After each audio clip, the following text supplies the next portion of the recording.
ঠিক সেই মুহূর্তে বাইরে থেকে একটি আর্তনাদ আর পুলিশের শীষের আওয়াজ ভেসে এলো। অর্ণব ভাই, সর্বনাশ হয়েছে! মিথুন চিৎকার করতে করতে ঘরে ঢুকলো। হারুন মিয়া পালিয়েছে।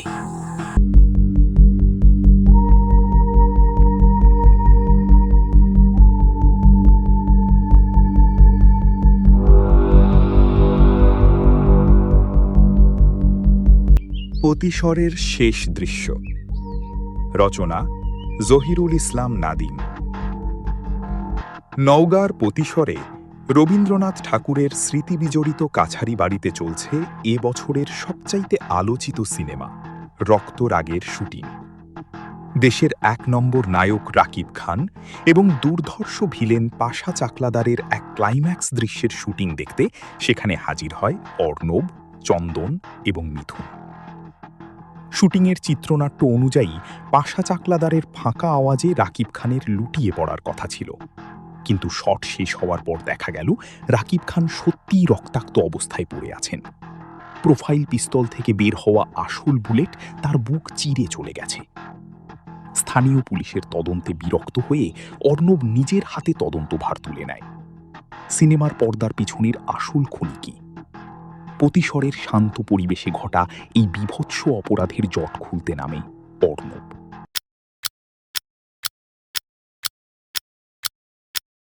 অধ্যায় ৫, হারুন মিয়ার সন্ধানে। রাত তখন ১:১৫। প্রতিশরের কাছারি বাড়ির চারপাশটা এখন কুয়াশার পাতলা চাদরে ঢাকা। নাগর নদীর জলের কুলকুল শব্দ রাতের নিস্তব্ধতায় আরও স্পষ্ট হয়ে উঠেছে।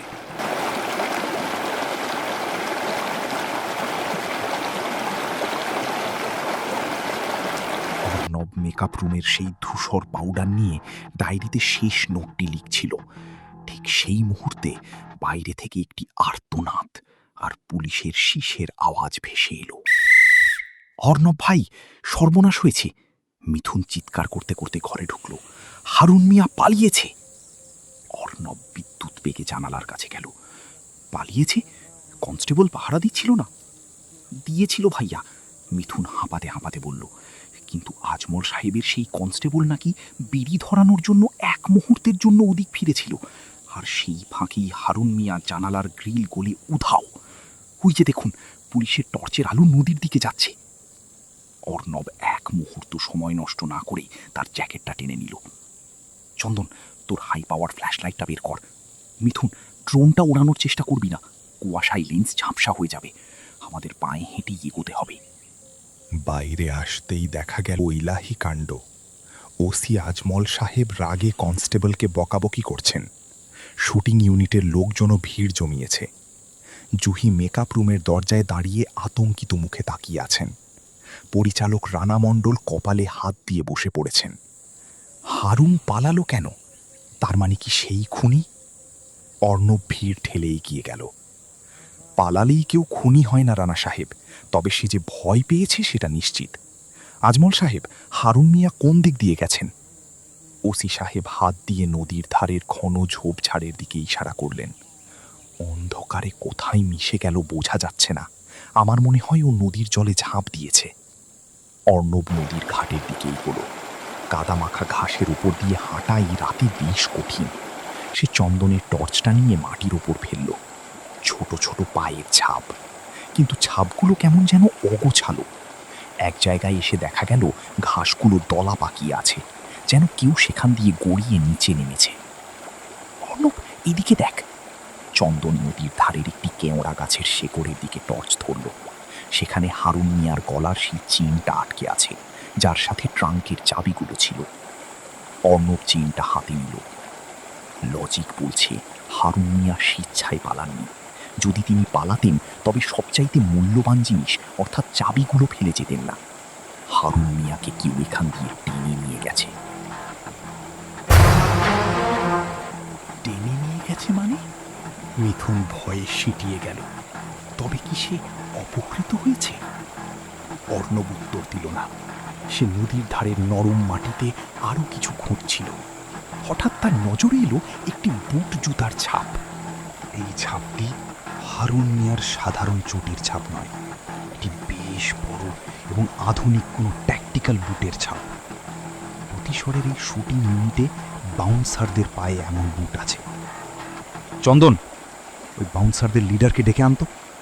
অর্ণব গম্ভীর গলায় বলল। ততক্ষণে নদীর ওপর দিয়ে কুয়াশা আরও ঘন হতে শুরু করেছে। পুলিশের টর্চের আলোগুলো কুয়াশার দেয়ালে ধাক্কা খেয়ে ফিরে আসছে।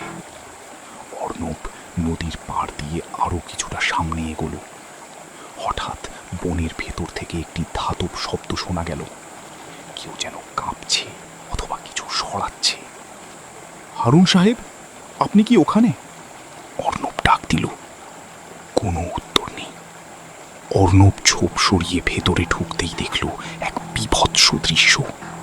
হারুন মিয়া উপুর হয়ে পড়ে আছেন একটি গর্তের মধ্যে। তার হাত পা দড়ি দিয়ে বাঁধা এবং মুখটা টেপ দিয়ে আটকানো।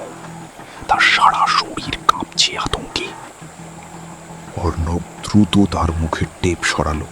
হারুন মিয়া বড় বড় করে শ্বাস নিলেন। তার চোখে মুখে যন্ত্রণার ছাপ।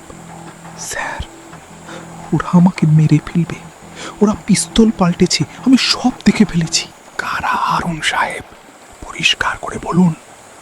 অর্ণব তার বাঁধন খুলতে খুলতে জিজ্ঞেস করল।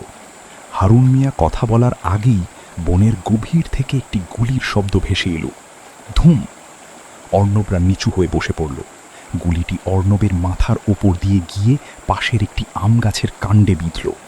প্রতিশরের রাত এখন আর কেবল রহস্যময় নেই, এটি এখন একটি প্রকাশ্য যুদ্ধক্ষেত্রে পরিণত হয়েছে। চন্দন, আলো নিভিয়ে দাও! অর্ণব চিৎকার করল। অন্ধকারের মাঝে প্রতিশরের সেই নিস্তব্ধ অরণ্যে কেবল হারুন মিয়ার ফোঁপানির শব্দ আর নাগর নদীর বয়ে যাওয়ার আওয়াজ শোনা যাচ্ছিল। আততায়ী খুব কাছেই আছে, আর সে চায় না হারুন মিয়া কোনো সত্যি কথা বলুক। অর্ণব তার ডায়েরিতে একটি কাল্পনিক বৃত্ত আঁকল। বৃত্তের মাঝখানে সত্য, আর পরিধিতে এখন বুলেট চলবে।